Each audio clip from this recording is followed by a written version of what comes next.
right. Thanks. Welcome to another episode of the Joe and Doug Show. We're pumped that you're with us. It's been a beautiful day here in Youngstown.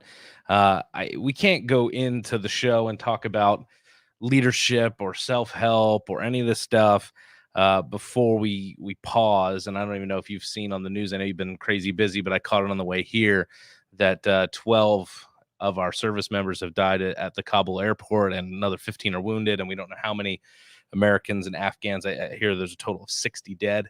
And really, really want this administration to do something about it.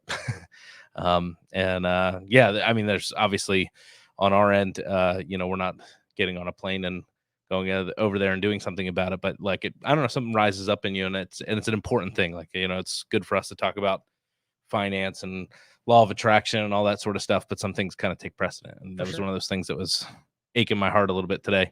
It's been pissing me off for a week or two now. But to see service members, we haven't lost a service member in 18 months. And then today we lose 12. It's just sad. So Yeah, for sure. Our thoughts and prayers go out to their families and loved ones and those that are over there. And I hope they turn our soldiers loose and let them kick some tail. Yep. So with you. Yeah. So how is Joe? Joe's good. Good. That's it. So what really stirred me today is I had an amazing conversation this morning with a terrific organization that we should totally have her on our show. Okay. Her name's Judy, and she founded a organization called Heroes to Heroes. And what they do is they take war veterans, American war veterans, and they reconnect them to their faith with a trip to Israel. And just the story she was telling, she was such a dynamic thinker, speaker, and it's really fascinating because she deals with 99% of the people she deals with are Christian, and she is Jewish. Interesting. And so she's not trying to make them Jewish. She connects them to their Christian faith. And it's a very fascinating organization. She had some amazing, just inspirational stories, and it was super inspiring. And in light of what I just shared, it's a little, dose of hope. Yeah. After Send all her our that, way. which is really good. Awesome. Yeah. Well, we'll definitely have to make that connection happen, have her on the show. She was a ton of fun to talk to. And that was my morning. And then my afternoon, I'm doing a funeral today, so this is lots of heavy stuff. I'm doing a funeral on Saturday for one of our congregation members, Marinelle, who passed in January, and her family just waited until they had lots of family out of town, and with COVID and stuff, they waited, and we're doing a memorial service on Saturday. And she was just the sweetest, and 90, I think almost 90, and yeah, she hugged me and kissed me, even though I didn't want really to be hugged or kissed. And Generation. Yeah, right? she heard me say from the platform multiple times, I only hugged my dad at my 8th grade graduation, my high school graduation, and my college graduation. That was the extent of the hugging that happened in our household. And she would tell me all the time that she was making up for lost years and lost hugs. So nice. Yeah, very sweet. I'm looking forward to honoring her. But so it's been kind of a heavy day for me, if that makes sense. But the news, and then prepping for a funeral, sometimes prepping for a funeral or a memorial service like this. It's this one wasn't. This is how it was enjoyable because she was such a sweet lady, lived such a full life, loved people. It's going to be an easy one to do. I teared up while I was writing some of the stuff. So it's very potent and memorable. And then you do other ones, and it's you're kind of fishing for material because you didn't know the person that well, or you're well, I kind of got to lie about them. They really weren't that great of a person, and it's real tough when their own family's well. I'm tell me something exciting or good about them. And they're they chewed bubble gum. Yeah. And I'm give me something. So do you have a topic? Because I got something that I want to talk about. Yeah, we can roll that way. I just needed to get the heaviness off. Okay, and then gotcha. We can go whatever direction you want to go. Okay, well, this kind of connects it in roughly. So I subscribe to sort of a philosophy discussion listserv. And one of the topics of late was sort of plotting out what morality is and where the view of it used to be pretty easy that morality came from something. Sure. And in a secular society, morality is making it up on the fly and what feels good and what's changing, sort of the abstractness of what morality has become. Yeah. Now, we're dealing with countries that totally play by a totally different rule book, right? Yep. What we think people behave and what their conditions are and what they believe in and whatever, totally different Right. than what they actually are. So we kind of like we put our state of mind and we try to connect with what's going on, and that's why it doesn't make much sense of it. So I want to talk about like the morality, and if you don't have a proper way of publishing out what morality even is, I mean, what is the North Star when you come to a secular society? Yeah, there isn't one. Wow, this discussion Yep, was that's quick. over. No, well, ultimately, right? People will say, I'm my own authority. You can't tell me what to do. I can't tell you what to do." It's the ultimate libertarian kind of feel to morality. Is like, well, Joe is his own compass. Well, if Joe's a jerk, we're gonna have a problem. So at some level, without an exterior guide to morality, and it's one of those interesting philosophical discussions you can get into with atheists, or you can get into with people that secularists, humanists that are just kind of like, well, I'm the highest sense of good. Well, you don't have any incentive to do good. And they're like, well, I do good because you should do good. Well, why should you do good? And you just follow that train of thought. So why are And it there people ultimately acting leads. as if there were some underpinnings? Even if you say I'm secular, Yeah, there's some things that you do for what reason? right, because it's built in. We've been made in the image of God. From that standpoint, Psalm 14 verse 1 says, "The fool says in his heart there is no God," and I love that line. That reminds me of a scripture. You can hit the little harp. I was. Oh, there we go. But the Bible says that the fool says in his heart there is no God, and I always love, and I'm sure we'll get some flack from atheists and secularists and stuff like that. But it really is a decision of faith for them. And so even when you're in the most logical scientific state, at some level, when you get the most ardent evolutionary biologist in the corner and you get them to the point where, well, how did life begin? And they go, well, we don't know. It just bang, it happened. We can look at the laws and we can get back to that moment, but we really don't know what starts that moment. And then you start hearing evolutionary biologists say things like, perhaps life was seeded here by a superior species. Okay. Perhaps it started on the back of crystals as a primordial soup and it got hit. And they start sounding like, wait, I thought you were a scientist.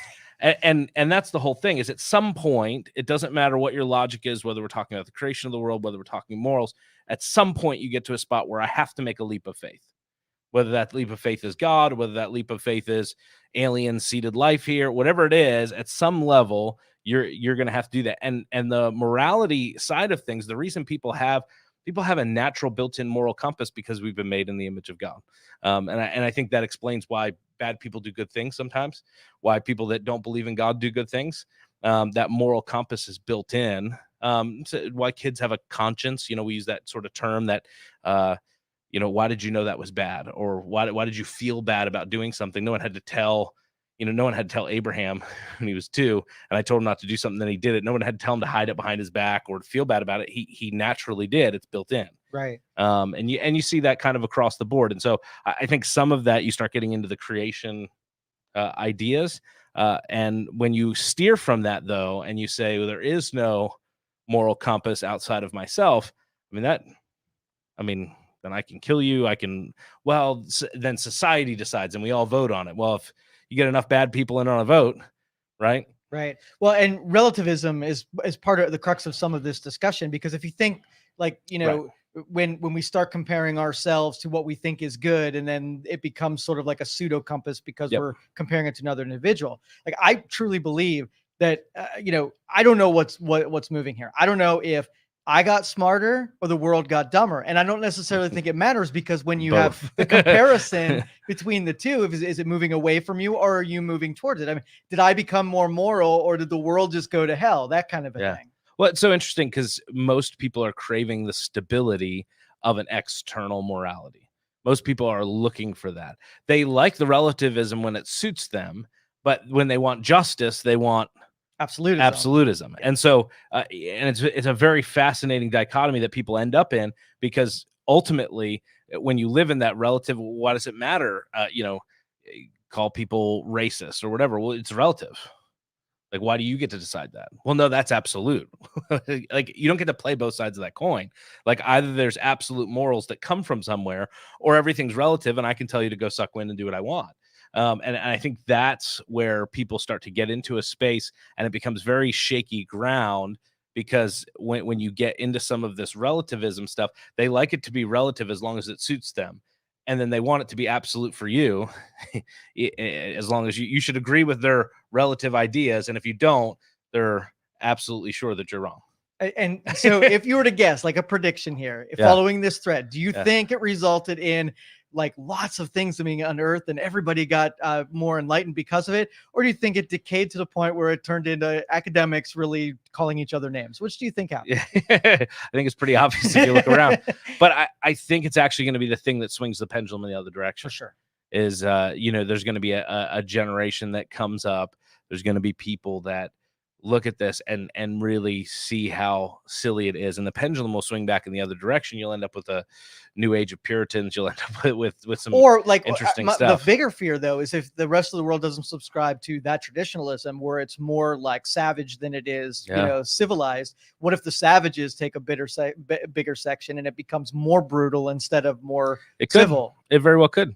Some people would say that that's the direction the Bible tends to lead itself to prophetically, depending on who you talk to, that things are going to get worse before God comes back to stop Well, I everybody. got to see if there's got to be like an alternate pressure that pushes back against that. And I don't I can't name it. I don't know what huge wave of non-brutal or more civil is happening. Well, the thing is, it's supposed to be the church.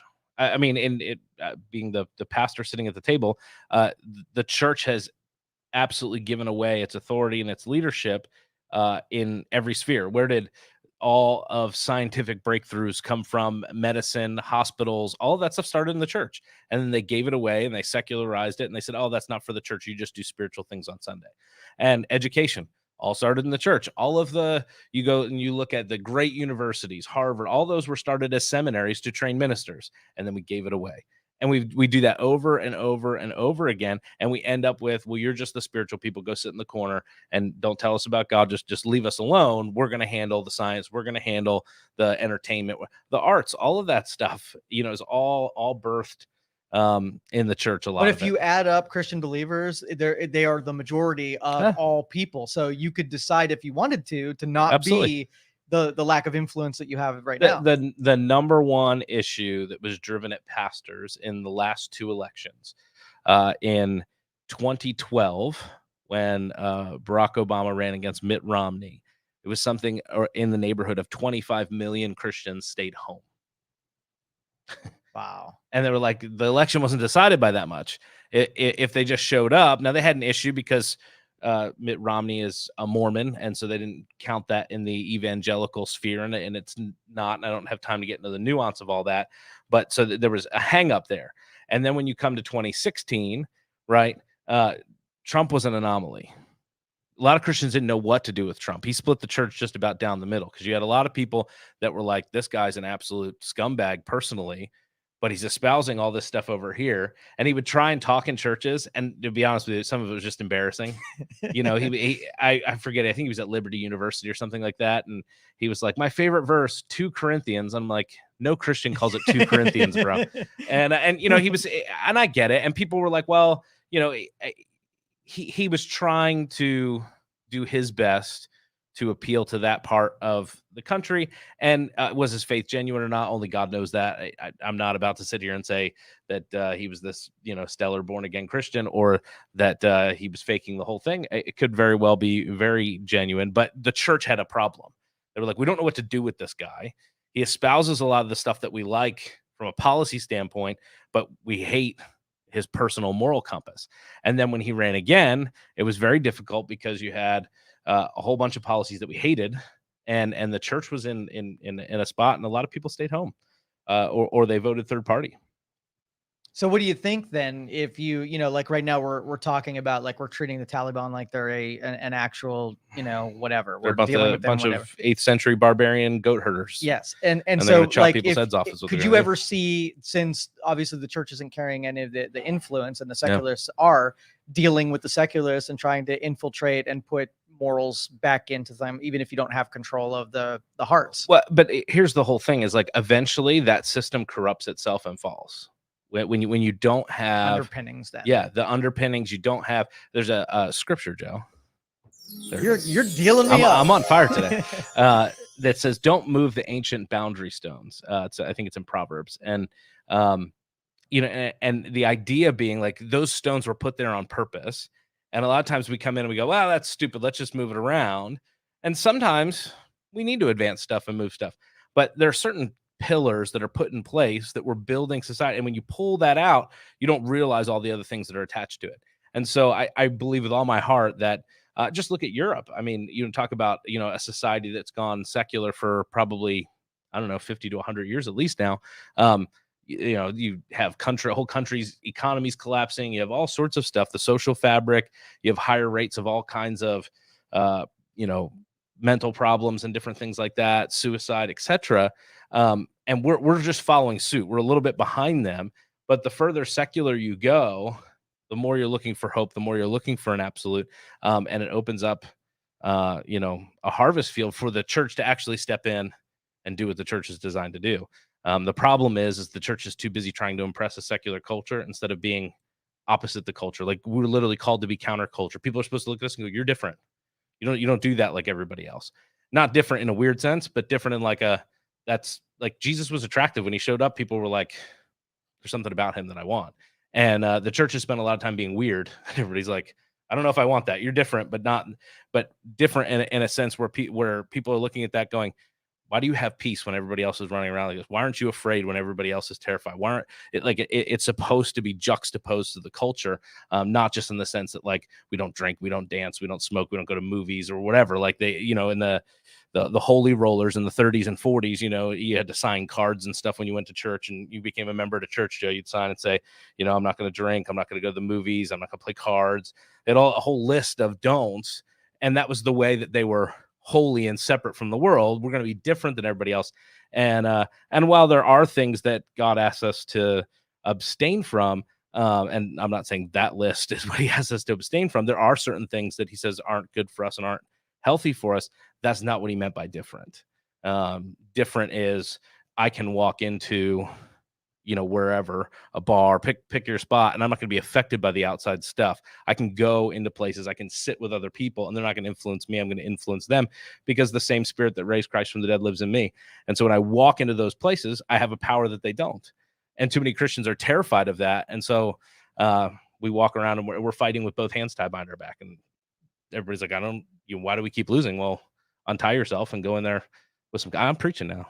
That was good. I wanted, and when I was reading this whole discussion, I was picturing you and like getting your take on it. So that's why I lobbed it out there. Yeah, no, morality is one of those things that our culture claims to be an expert in, that it's just totally depraved. It doesn't have any compass with it, and it's always so. I mean, all you have to do is look at what's gone on with gender and this whole idea. They've removed any objective facts about it. Like we are like a dichotomous species. You're either male or female. Now there are a few abnormalities where people are born with both, but by and large, you're male or female.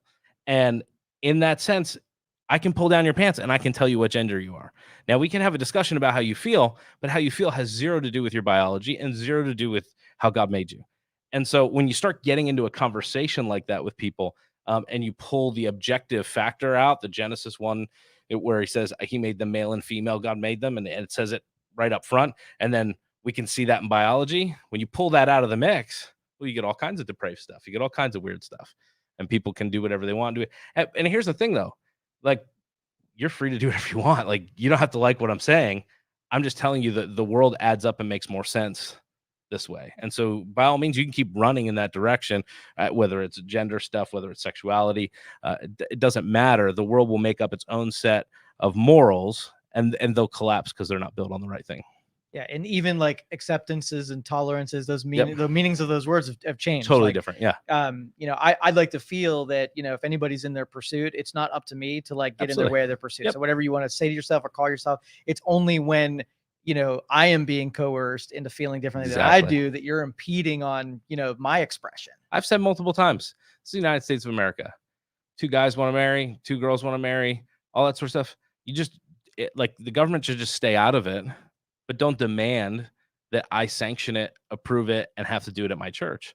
Like it's not biblical. It goes against. I can give you. We don't have time to do all that on the show, but it's an abnormality, and it's not designed that way. But here's the thing: you can tell me to go take a fly and leave and do whatever you want. Right. Because This is that's then America, that. Yep. and I'm not going to lose any sleep over it. And if you're my neighbor, I'm going to have you over for hot dogs and everything else, and we're going to have a good time. We've had plenty of gay couples that sit in our church. We've had people that struggle with gender stuff sit in our church, and that's fine. But I'm not changing because they're sitting in my church. I'm not deviating from the truth just because you're sitting here. We'll love you and treat you just like everybody else. You can come to the church picnic. You can worship with us, all of that. But you need to understand that we have a set of values, and that's not going to tweak because you're sitting here. Okay. So, but should I run for office after this? I mean, this is good because I'm thinking like, I do something stupid, right? Yeah. And then you're allowed to think and say, "Hey, Joe, that was stupid." Sure. And then I'm allowed to say that you're mean for thinking that I'm stupid. Yeah. And it just can go back around for infinity. But there's no like, if we keep expressing our freedoms, again, you find some truth in whatever it is. But we don't have to come to an understanding. We don't have to come to you not being mean and me not being stupid. Well, and here's the thing: I have one of my roommates that I went to Bible school with. He and I are on opposite ends of the political spectrum with a few things. And we've had some great discussions, he and I. And we can leave those discussions, and I still have a ton of respect for him. And I still think the world of him. He's a great husband, great dad, like all those things. I just disagree on that approach, and he disagrees with me. And that is greatly missing in our society. To be able to live next door to somebody who worships different than you or doesn't worship at all, and be able to have hot dogs and have them over for a cookout in the summer, and then not sit there and rag on each other because you vote. Like, everything's become so polarizing, so political, so separating. Like, we used to be able to be like, yeah, you know what, we're all Americans, and we all come on over, we're having a block party. It doesn't matter where you work, doesn't matter how much money you have, doesn't matter where you worship. Like, that we had a common thread, and that common thread's gone. And the more it deteriorates, the worse it's going to get. All right. Now, did you have an actual topic for this, and I derailed it with this? No, I was. You were just going to wing it. I was coming in hot off of the football feeds at the church, and I had a very full day. And so driving in, I'm like, Lord, give Joe a topic. Really? You planted that in my skull. That was weird. I was scraping for a topic today throughout the day, and I had started jotting a few things down in a note, and but on the way here I was just like, so okay, well, this again, we just perpetuate some darkness, so let's do a little bit lighter, and let's find some hope in this. Like, absolutely. What you said is that the pendulum swings, and it's going to get better before, or it's going to get worse before it gets better. So on the other side, I mean, you're not a doomsdayer. You don't see that this is an end of the world. This is a rebound. We're going to rebound. Yep. Yeah, so there's three things that have to happen. First of all, everybody has to understand that the person that lives at 1600 Pennsylvania Avenue is not the hope of the world. I say that at church. I said that when Donald Trump was in the office. I said it when Barack Obama was in the office. I said it when George Bush was in the office. I have been consistent with that fact. The president is a very influential person, but he has zero bearing on what I'm going to do as an individual, what I'm going to do with my kids, what I'm going to do with my business. He may pass, he may sign bills into law. We could get into that, but people need to understand and devalue the political arena. It has to come down some rungs so that we don't even care who the president is. What's more important is the culture of Main Street, the culture of a town, the culture of people, and people coming together to have a fabric that's different. I mean, growing up in New Jersey versus being here in Ohio, there were two different fabrics. There were things that were important, and there were tangible things. Like, when I came to Youngstown from the East Coast, there were like two or three things that I was like, wow, that's different. Like, there's a blue collarness here. Like, the way my dad, fixed things at the house was like, hey, can you come over? How much will that be? And here they're like, whoa, Uncle Ted's cousin is a plumber. We'll call him. He'll come right over. It's 9:00 at night and he's in your basement. There's just a different sense of things here. Like, or, hey, we're going to figure it out. We're going to go Home Depot and buy the tools, and we're going to figure out how to do it. There's a grittiness and a hands-onness, but that's a cultural fabric of this region. And some of them are good and some of them are bad. There's, there's definitely an optimism on the East Coast that's different than here. When I came here, I felt like everybody wanted to leave and like the other shoe was going to drop. And then I met somebody like Joe, and I'm like, thank God I'm not the only one that wants to live here. Uh, but so you have that. So culture has to be elevated. Education has to be Well, elevated. let me stop you there. So, Yeah. like, when we talk about like how we talk about ourselves and the culture and what Yep. we renown and what we pummel, like I was always sickened when in television shows and whatever, the father in everything is Yeah. the laughing There's stock and always the an joke, idiot. Yeah. right? And the dog's the hero. And so that has like an effect on Yep. what permeates down to to real life. 100%. We do that a lot with the things that should be. So what's going to elevate things that should be elevated? You know what I mean? In regular culture, Yeah. if politics is not going to do it, Yep. the church doesn't have influence, and the secular one doesn't have any need to have it done. Yeah, culture's grassroots. So, culture begins in the home. It begins in the family. It begins with your community, your schools. It's why I coach U8 soccer. As much as I can get the kids to run in one direction and score some goals, I want to make an influence on those kids. I want to help those kids know that there are adults that believe in them. There are good people out there. Like just small, subtle things. I have coached now. This is my 4th year, and I took 1 year off, so this is my 3rd year with 1 year where I didn't because I had too many kids on too many different teams and I had to be in different places. But I want to be in that space because I know that out of 3 teams, never once was a negative thing spoken on the field. Like everything was like, oh, you did a great job. You're gonna get it. I ask every kid before the game, like, you feeling like a goal today? You believe you can get a goal, and try and put them in positions to do some things just so they believe in themselves a little bit more. And those are small things, but it's so cool to me. I have them for, I don't know, 6, 8 weeks. And when I see the kids now, they'll run up and high five me. Hey coach, how are you? Some of them like, I forget your name, but hey, those are the small things. We have to be engaged in those processes. I had a meeting this morning with the superintendent of schools. I spent about 40 minutes, came to my office, and we talked through some things because I sent some things that were concerning to me about Boardman's mask mandate. And but having those conversations, being involved, being engaged in the local stuff is important, because that's what counts, and that's what really matters, is shaping your town, your city. That's where you're going to build culture. Hollywood's going to do what Hollywood's going to do. Yeah, social media, YouTube, all of that stuff, and you can certainly be on and doing stuff like we're doing, but that's kind of like pissing on a forest fire. Yeah. Um, Well, in and that truly, sense. like the people that are of equal stature, that they have an equal audience, that they do have some influence. They're not going to say, like, one side No. can't say it and the other side can't be Right. loud enough. And so, even though you have equal people balance, that the culture won't support the opposition or the fight or Yeah. the debate. Well, you chip away. It's like the kid on the beach with his grandfather, and all these starfish had washed up, and the grandfather's like, "Oh man, all these starfish are gonna die," and the kid starts throwing starfish back, and he goes, "What are you doing? I'm never gonna be able to get all these back in the water." And he goes, "Yeah, but I can save this one, and I can save this one." And the kid just kept throwing them, and it's that sort of mentality that, like, hey, you're not going to turn the Titanic on a dime, but you can turn it 1 degree at a time. You talk about all the time, 1 yard at a time. Like, we Right. just have to move the ball a little bit, and so it's getting into these spaces in culture. It's starting businesses that have a different culture that goes against what everything, and being able to stand up when stuff gets tough. I mean, that culture's shifted. We talk about it in terms of church. If you want to shift your church culture is shifted by the stories you tell and the heroes you create. And so if you can tell inspiring stories about people in your congregation and you elevate them, people go, oh, they got celebrated because they served extra or whatever. And then the inspiring stories you tell, those two things tell people what's important. That's why movies and TV and all that stuff is important, because they're creating heroes and they're creating stories. The most dangerous thing going on right now is I don't know if you've seen any of the remake of the Marvel stuff, where they're throwing all this woke stuff Extra in stuff and in, all yeah. that stuff. And why are they doing that? Because that's how you shift culture, heroes and stories. So culture's important.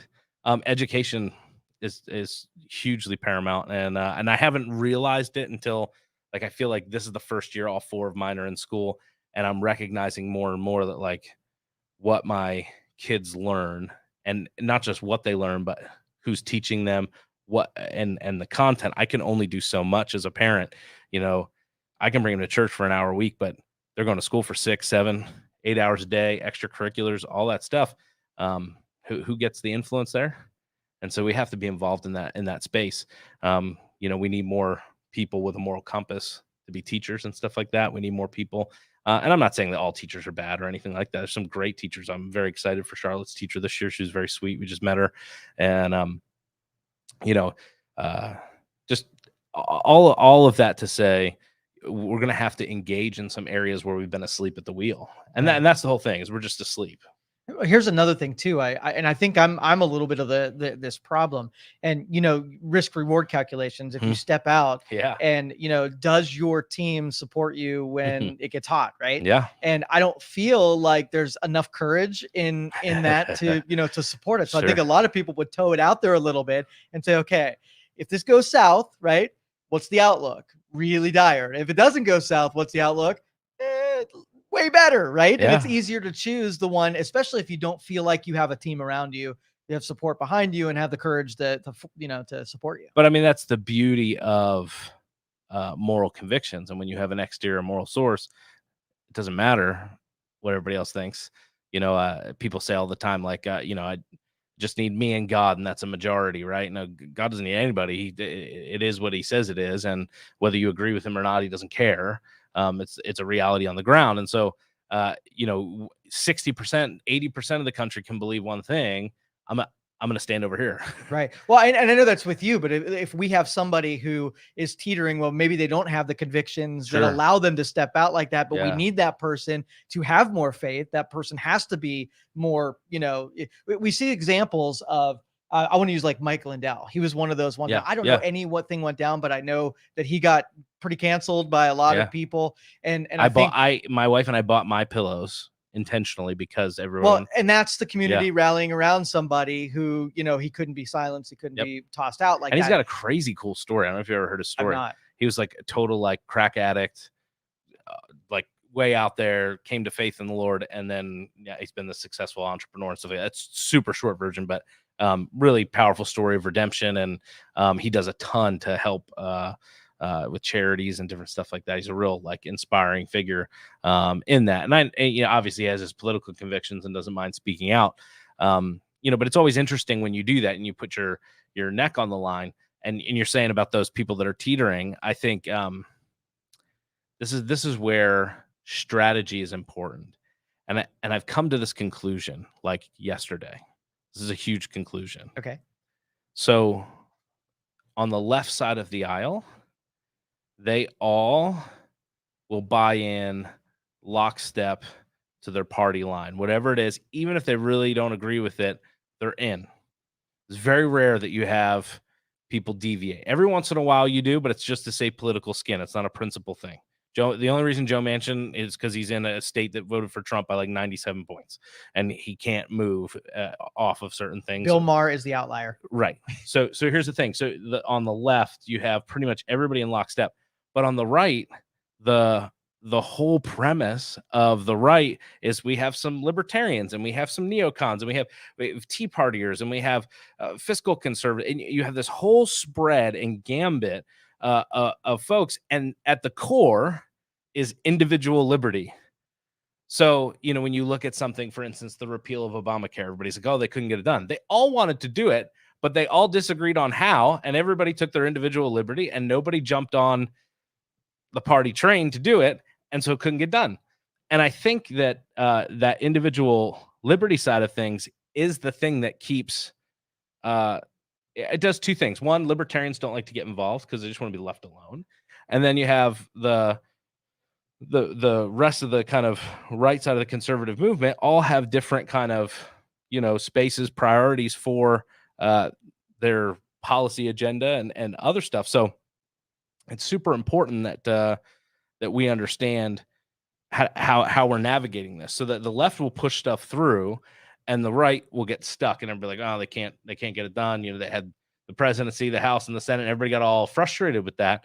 Well, it's because they have this individual liberty over here where you have much more of a monochromatic kind of thought process on the left. Yeah, and I think when we talk about unity then is trying to get everybody who Yep. disagrees to somehow get on the same page. But maybe that unity is a more like the Mike Lindell, like you say, if you step out and fight for these principles, we got your back no matter what. Right. And more people would be willing to know that Yeah. somebody's out there. Well, and so often it's thinking through the argument before you make it. So right now the hot topic, right, is mask, no mask, vaccine, no vaccine, right? Mhm. So the argument for masks, people will say, well, it protects from the virus, it's going to keep us safe. They rattle off all these talking points. And then people on the other side say, well, the virus isn't really that bad, especially amongst kids. Kids certainly shouldn't have to wear them. Only 360 kids have died in the last little bit. We never masked up for the flu, and twice that many died of the flu. Both sides make these arguments. And the problem is they're talking past each other. The argument that needs to be made, as a parent, I deserve the choice to decide what my child does. Because you'll get some people that believe masks work that'll go, you know what? As a parent, I want a choice over my kid's health. And you're going to have people over here. It doesn't matter if they disagree on the efficacies of masks and how that works, but that takes a layer of thinking up to go, well, maybe this is a parent's choice argument, not a mask argument. And maybe that's the argument that needs to be laid out. And then we create allies instead of foes. Instead of yelling facts at each other that everybody disagrees with, we start going, well, don't you want the right to be able to pick what your kid does? Well, yeah, I kind of do. I think they should wear a mask, and I think your kid should wear a mask, but I think I should be able to pick for my kid. Well, me too. And so just because we disagree about the end of that, I think we should fight together for our ability Unity to of choose. protocol or language Exactly. rather than unity as everybody agrees. Exactly. Because you're never going to have 100% agreement, especially when it comes to moral stuff. Even when we had the moral fabric of the Judeo-Christian values and stuff like that, you still didn't have people that agree. We had slavery, for crying out loud. Right. Like, you had half the country that justified that with the Bible, and the other half thought it was abhorrent. And you had, so even when you have that moral fiber, it at least gives you a basis to make an argument from.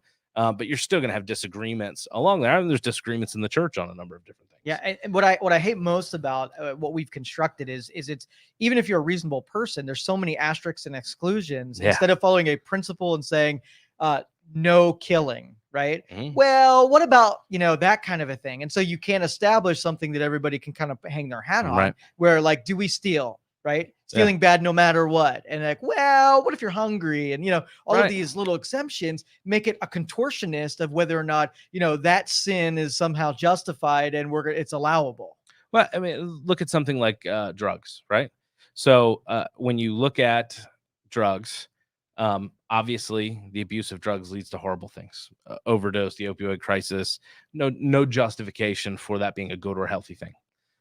However, there are some great uses for opiates within the confines of the medical community. There's some great uses, medical uses for marijuana. There's great, like you can see all these things inside the confines and context of a healthy thing. And then once it's taken outside of that, it becomes unhealthy. And so what do? Well, we're afraid that everybody's going to take it outside that context. So ban, prison, gone, all this stuff. And we end up stigmatizing, and we end up pushing this in a way that, and then we make the moral argument, and the right's done this too, where the whole war on drugs and everything like that, and you put a certain stigmatism on it. You do all the things that come with that, and then now we have this crisis where it hasn't. We have more drugs now than ever. We have more people in prison for drugs than ever. So, I mean, we've created other problems with this, and the thing we didn't solve it, and nobody can stop and say, "Hey, that didn't work. Right? Can we do something else?" Because we've turned it into a moral absolute. Yes. As a pastor, I can't campaign or petition or whatever and say, well, maybe there's another way. And they'll say, well, he's pro-drugs. Well, that's not what I'm saying. I'm saying what we did here didn't work, and there's got to be a different way. But the moment you step outside of what's the acceptable moral norms, crucify him. I mean, that's what ends up happening. And so to even enter those conversations, you have to do it under the dark of night. Like, hey, I'm not really here, but I'll give you my 2 cents. And and that's both sides of the aisle. And it still doesn't untangle it. You can even put your stuff out there, and there's nothing that comes on. These academics that are talking about morality, there was nothing that came of it because everything was rhetorical. There wasn't one person who was talking to get an understanding. It was talking to preach and talking past each other, like your mask example. Yep. Yeah, no, and that's the whole thing is we're speaking to respond. We're not listening to the other side. And I'm guilty of this as much as the person next to me, to pause and go, all right, there's a reason they're making this argument. And if I listen to their words carefully and I listen to where they're coming from, I should be able to deduce what the issue is. Because a lot of times these are just symptoms, they're not the root. Okay, And so that's what we should do, is that we should dig through an issue and find out what the governing principle is, right, and then we can agree simpler on something that is a little bit easier understanding. So now, 100%. not listening to other person, what principle could be eroded or missing, right? That we should get back to, that we could both agree to. I Yeah. would say that empathy would be a principle where if I care, if I'm genuinely interested in you or caring about you, I would want to know what was coming out of your noise hole, right? So that Yeah. I can get a better understanding with you, But right? why should you care? Right. That's what I'm getting at. Right. Unless there's a moral higher ground, unless there's an authority, a moral authority that says I should care about Joe because he's made in the image of God, and I should care about what comes out of his mouth because it's inherently valuable. Unless I have that, why do I care? Yeah. Then it's And that's the whole I'm thing. here to beat you and win rather than Beat you and win, or I'm here to gain some sort of advantage. The only reason I care what comes out of Joe's mouth is because I want an advantage in business. I want to be able to do this, or it all comes back to selfish motivations or fear. I'm afraid Joe's going to take from me. I'm afraid Joe's going to do this. So I'm only listening to defend. This sounds a lot like the profile of a savage, right? With the schooling of getting the leveraging the primitive instincts of survival. Yeah. I mean, there's a very thin veneer between civilized society and uncivilized society. And you saw it with the riots. You saw it anytime there's a natural disaster, people loot, steal, do all sorts of horrible things because that civilized society is just there a little bit. The moment you start moving some of these elements, it goes downhill very quick. Zombie apocalypse, bunch of people die, and it goes to tribalism and murder and stealing resources. Speaking of right? zombies, I saw your Yes. quote about The Yeah, Walking Dead. it was bad. Are you disappointed? I'm really, really disappointed. I mean, how long can you do zombies? Then becomes the question. I know, but there's some ways that you can take it that doesn't deviate from the spirit of zombieism, right? that you could have gone, but it's the same storyline over and over again. Just But that shows a great example of what we're talking about. You Yeah. know, the degradation and the degradation of society as it comes down, what people are capable of always surprises people, but Yeah. it shouldn't. Well, and there were societies, like some of them banded together through, fear and just being that savage, and some communities came together as Said, as hey, we're trying going to be yeah, good. whatever. And the weaker societies were the ones that cooperated, and the stronger societies were the ones that had, the biggest weapons. And so, yeah, that's an analog for what is happening on the To outside. quote Bruce Lee, the story goes something like this. He had a student, and the student said, if you're, I think he was a Buddhist or something like that, but he said, if you're always, talking about peace and tranquility, like, why are you teaching people to be warriors? And Bruce Lee responded, better to be a warrior in a garden than a gardener in a war. And I love that quote. Yeah. And it's very true. Like Jordan Peterson says all the time that, men should be dangerous. They should just be under control. And we keep trying to make men puny because we're afraid they won't control themselves. But the best thing a man can be is dangerous and completely under control. And It's good. it's totally true. When you look at some of these Navy SEALs and some of these guys, I mean, they're bad dudes. Like they like, if they wanted to, they could end you several different ways, but they're under control. And they've learned to harness the beast. And there's power in that. I saw the one guy, he was super, he was on the Bin Laden raid team and in Afghanistan, and they were interviewing him, asking, like, what should happen early on when they were trying to evacuate Americans. And he's like, give me 9 guys and I will kill everything in my path and get every American out of there. And like, he was just talking with his conviction. Yes. I'm like, that guy. Remember movies used to be Right? like that? Yeah. All right, good show. All right, guys. Thank you for joining us. Good discussion. We'll be returning again on Tuesday for the Joe and Doug Show. Thank you for listening to this show on Youngstown Studio. If you like our programming, we invite you to subscribe to our YouTube channel, follow our Facebook page, or subscribe to your favorite podcast platform like iTunes or Spotify. This is original Youngstown content, and we would appreciate you sharing the videos and the word about us. Thank you.